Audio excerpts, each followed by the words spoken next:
Good afternoon. I'm Mary Catherine, and this is my own little house. And I'm going to do a little painting today. I showed some pictures of some watercolors I was working on and mentioned that I might do a video on that. And let me show you those to refresh your memory. They're all done with the same method. It's all kind of a horizon line. Of these, I think I like that one the best. Here's one with a moon. Here's some sparkly. This one doesn't have quite too many trees. I didn't like this one at all with the brown and the red. This one's okay. Had a little, I think, gouache on that for the white. I like this one a lot, but it looks a little kind of dark or boding. So we'll go today for something a little more like this. Starts out with green, probably an olive green. That's actually a sun there. I kind of forgot about that. Has some yellow and some blue in the reflection. So let's shoot for that. I'll keep that one out and look at it in case I need to jog my memory. And I'll just paint and let you watch. All right? Okay, I hope this works for you to be watching me upside down. Now, the weird thing about this particular method is that instead of starting out with kind of dried out watercolor paints like this, I use tubes, but I leave them in here, I reactivate them with water, and that's what I paint with. But for this particular one, you need a good bit of damp watercolor paint. It will need to run, but it needs to start out wet. Now, I've got to get this open. I have to have something like this here. So I'm going to start off with this. This is an olive green. This is a Grumbacher. And I'm going to need this nice big flat brush in a minute, but I'm going to start off, oh, I don't know. I guess I'll start off with this one. This is a number 8. No, number 6. It's a little bit big. As with all watercolor, you have to get it damp. And then I'm going to get a nice big amount, not too much of a gloopiness. You're going to draw a horizon line with this. And you can do it in the middle or do it a little high or low, whatever you like. Doesn't have to be perfectly consistent. You do want to leave some of that. I think I've used smaller brushes before for this, but if you don't get enough paint on there, you have to add more later, and it really works best if you get a good line here at the beginning. Try to keep it as level as you can.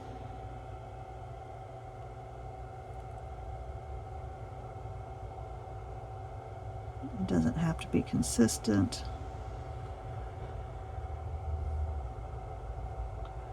And since I can't put it back in the tube, if I have any left over, I'll try to get it on here.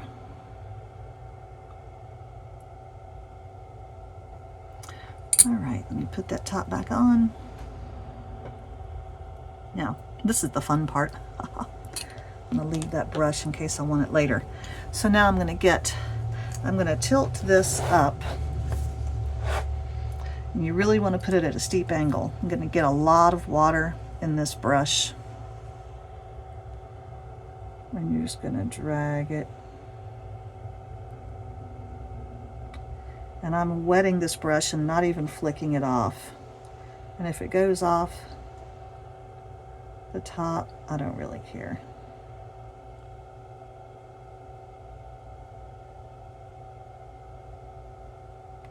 And then you go a little further. You're trying to get this to move, but you don't want to overwork it. And you don't want to take all of it this way, because you're going to want some more to go the other way on the paper.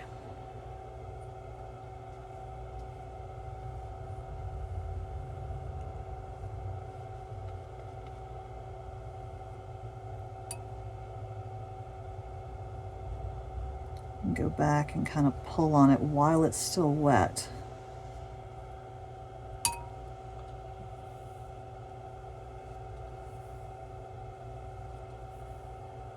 Okay, and then while it's wet, I'm also going to, I'll get that same brush, get that green off of it onto that palette I showed you. Got to get it a bit clean. And then I'm going to add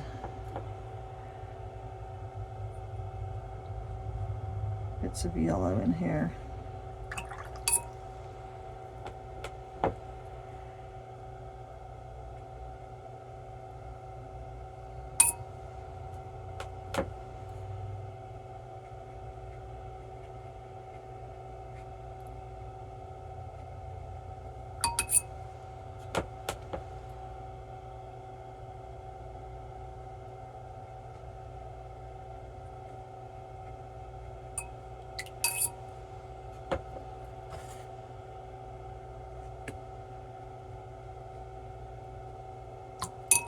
Okay.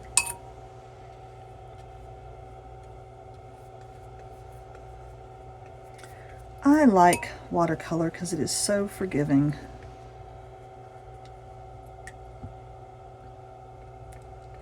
And I'm not going to drag that brush down because it'll leave marks, but I am going to just tap in some more water so it'll move again. Now it's starting to dry out, as you can tell.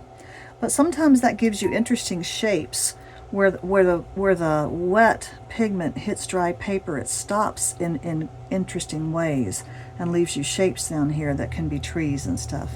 Okay, so that's what I've got so far. I'm going to clean up my table now a little bit and clean up the edge of my paper because I don't want that line down there.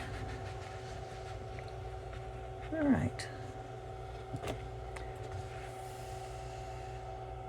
Now I'm going to prop that upside down like that, and I'm going to let it continue to run and dry before I work on the other side a little bit.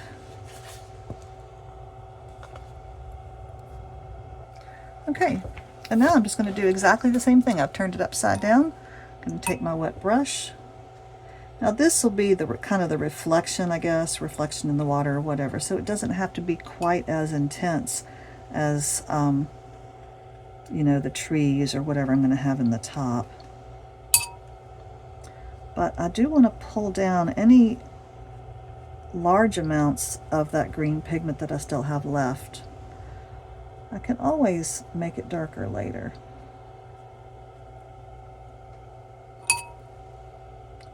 I'm just pulling down lightly like that.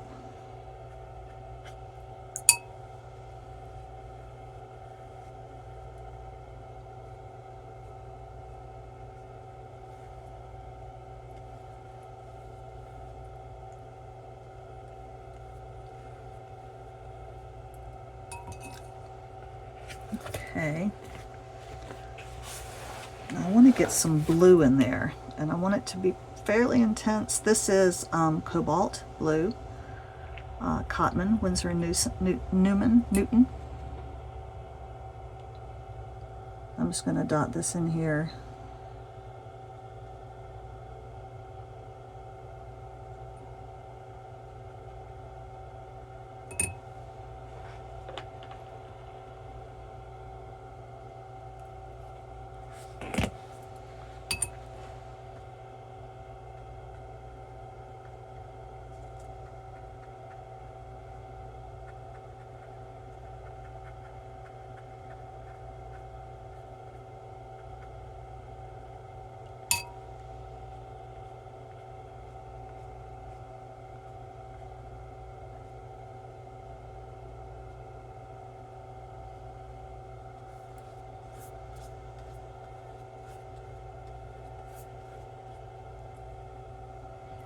Okay, now I'm going to stop using the tubes, and if I need more, I'm going to get it off my palette.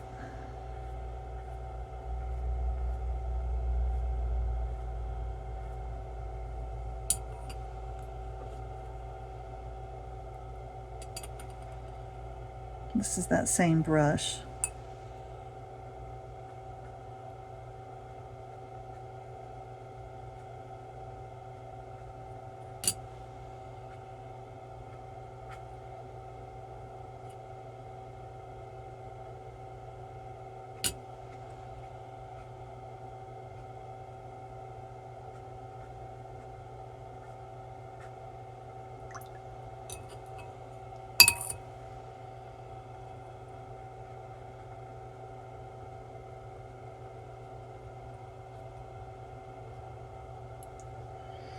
Okay, I'm getting to where I'm messing with it too much, so I'm going to stop. Doesn't even look like that horizon line is level anymore, but it's hard to tell. Okay, so yeah, for you that looks upright, doesn't it? It's the right way around. All right, so I'm going to leave that for a bit again, and maybe come back, and I might, I don't know, let me see. Probably add some trees. Oh man, I really like, do you see what I mean over here by the shapes you get? Isn't that fun? I like that a lot. All right, let's let that dry. Now see, one thing I don't like on this one is this light space underneath the horizon line. That doesn't look right. So I'm going to try to get a little bit of, let me see here. I've got some really, really dark green.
All right, I'm going to stop messing with it and let it sit and see what I think.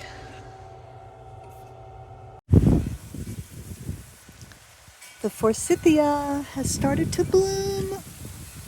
That's our first sign of spring.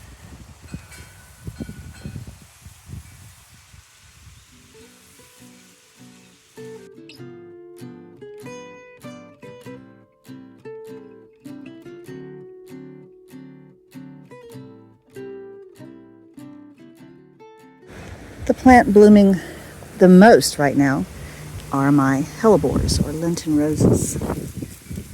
Beautiful. They droop their little heads down, but they are so pretty. Some of the foliage is last year's and pretty old, but it's really doing a beautiful job this year.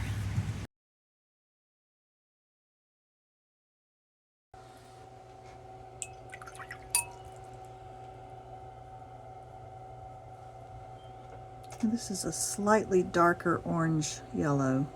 The paper is still moist, but not moist enough for this to run everywhere. And I'm just adding the hint of a sun there above the horizon line. And then with that same olive green, I'm just going to put in a few trees.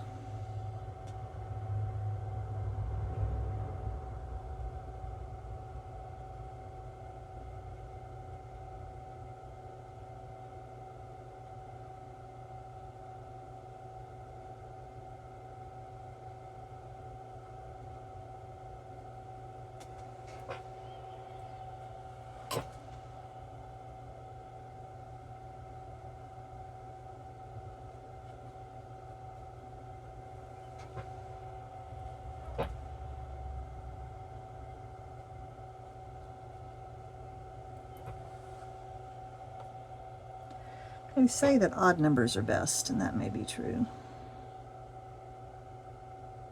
Now this is a pretty small number 2 brush, although I do have it at an angle, so it's kind of functioning as a larger one.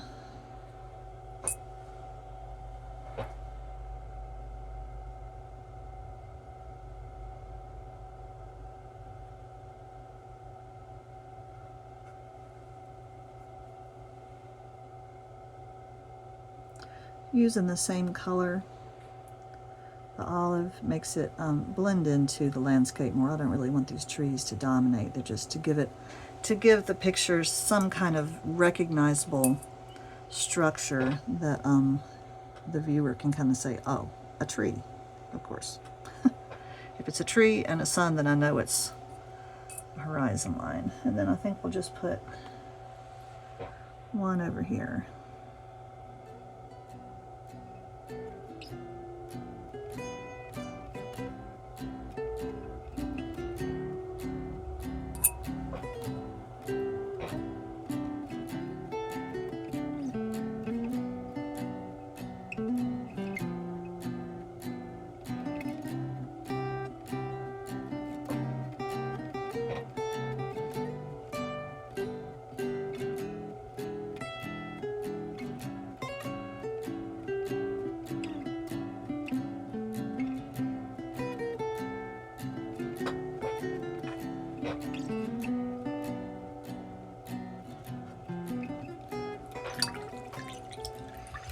Okay, not great. There's not as much blue down here as I would like, but it's dry now, and if I want to get that runny blue, I would need to wet everything down here.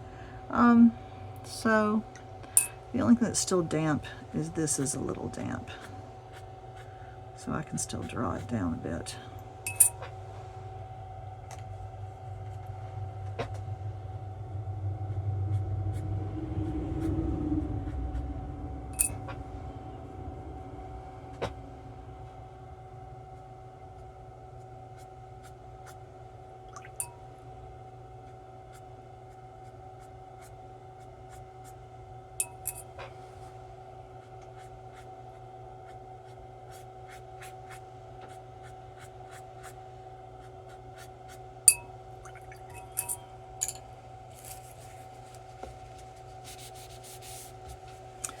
Okay, and again, I'm just doing this for fun to keep me painting when I'm not rigorously trying to do something to sell.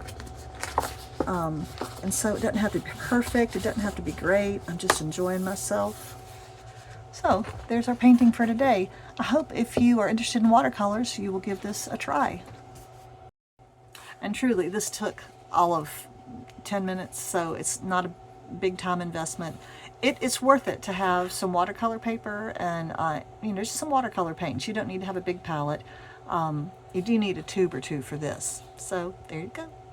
Hope you enjoyed that. See you next week. Bye-bye.